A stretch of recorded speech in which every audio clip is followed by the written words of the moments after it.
quite humbling to sit here. We almost got a council quorum. We didn't get there. Almost got a council quorum, but we're in public, so that's okay. Really thank all of you, Sankofa, for hosting us. My husband, when we ran last time, he made me make a lot of promises, and he says, you got to keep the promises. One of those promises was to provide educational opportunities in Frankfurt, and we did our first announcement at the Hostos, the charter school I founded, and we are here in Sankofa because a promise made was a promise delivered, so I'm so happy to be here in Frankfurt.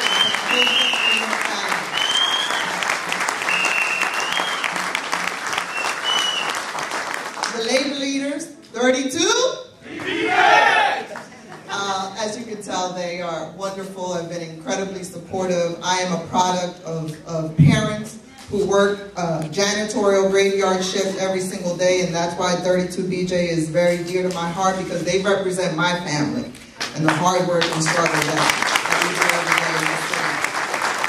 The labor leaders, the FOP, District Council 332, Local 57, who very early on said we're on board, Unite Here, all of the unions who have worked with me and were with me in the last election, and those who have joined me now and have said, yes, Maria, you are accessible. We don't always have to agree, but we always have an open door to talk about issues that are important to the working communities in the city of Philadelphia. I thank you, the community leaders here, Mr. Mayor, Mr. Gambrell. I have learned tremendously from Mr. Gambrell and how you build bridges between communities and rec centers and young people. And he is the mayor of Frankfurt, and I thank him for being here. And when I won, one of the first calls I made was to Mr. Gambrell, and I came back to this community, and I came back to this community because I felt like my Latino community, this community, had not been represented well. And I came and I took someone from Frankfurt and said, we're going to build leadership here in Frankfurt, and we're going to show that there are incredibly talented young people here. Jason Dawkins, who's Mr. Gambrell's grandfather, works with me. And I'm very proud because that's what it's about. Tasco talked about when she went for council, she brought me along. I'm working in council, and every person that works in my office represents a community in my district, represents young and promising leadership for the city of Philadelphia. And I'm committed to that and will continue to work towards that. So whether we're in West Kensington or Ronhurst, Norris Square or Oxford Circle, Bear Hill or Bustleton, Hunting Park or Castor Gardens, Feltonville or Juniata, Harrogate or, yes, here in Frankfurt, the 7th Councilmatic District is truly representative of the diversity in the city and, more important, its potential.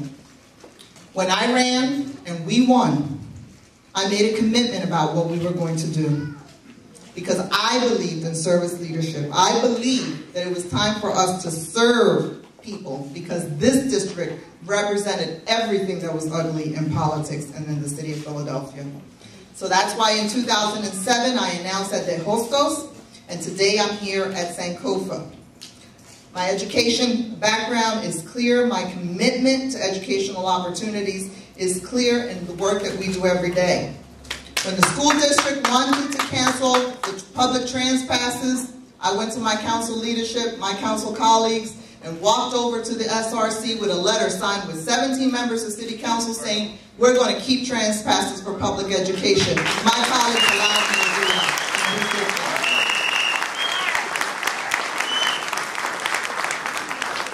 When I ran in 2007, there was a clear vacuum of leadership in this district, and leadership that respected the work of community leaders all throughout this district. My record on affordable housing has been clear. I've worked hard and will continue to work hard on leveraging affordable housing opportunities all across the district, accessibility to real community development that speaks about people getting jobs and creating jobs. And because I'm your voice in City Council, that promise made is a promise we continue to work on. As my council colleague, Blondell Reynolds Brown, says sometimes, we have to be unapologetic about what we care for and who we represent. And today I stand before you unapologetic of what is important to me because I am your voice in city government.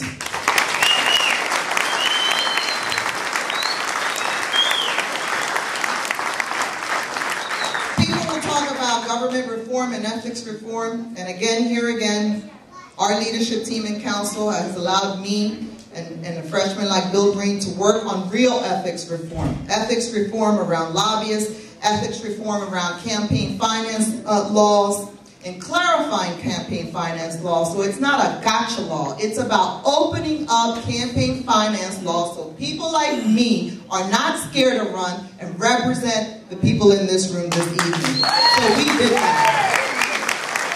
That was a promise made and a promise delivered, because I'm your voice in city government. People will talk about crime and the fact that we haven't done enough about crime. Well, I represent the 2nd PDAC, the 7th PDAC, the 15th PDAC, the 24th PDAC, the 25th PDAC, and the 26th PDAC. And we have worked with all of our PDACs and have raised money for them so that we can get bike patrols and foot patrols, and we can clean the streets in this neighborhood. A gun buyback program right here in the 15th Police District. We have piloted every single initiative around community policing, public service areas, smart policing. It was started right here in the 7th Councilwoman District. It is being now spread across the city, and it's leading to reduction of crime. But we started it here in the 7th Councilwoman District.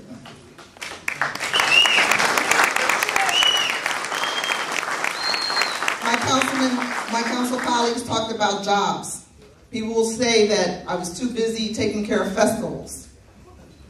Festivals are who we are in this city, a city of neighborhoods, a city of traditions. And it didn't take me a long time to take care of those festivals. It took leadership. It took being able to say that is wrong and going out and protecting it. Because remember, I'm your voice in city government.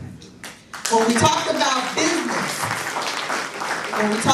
business reform, business tax reform, and you look at the Frankfurt Corridor, when I was at Mascom High School, we walked up here to the American Pants Company. I know this corridor like I know all the corridors, all my business corridors. Our business reform, which I am proud to say, with the support of council leadership and my council colleagues, we are now working with the mayor. And in this budget, this year, you will begin to feel in your pocket, small businesses, and I have a lot of small businessmen here, the Dominican Business Association, a bunch of the other associations. This year, you will start feeling the effects of that business tax reform and that business tax relief. So I get it, because it is about jobs, and more jobs.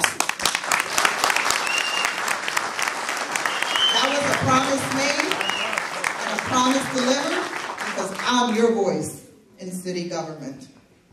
When it comes to affordable housing and what do we do with this vacant land that everybody talks about, blighted land, and you can see it in stretches of the 7th Councilwoman District all over the place.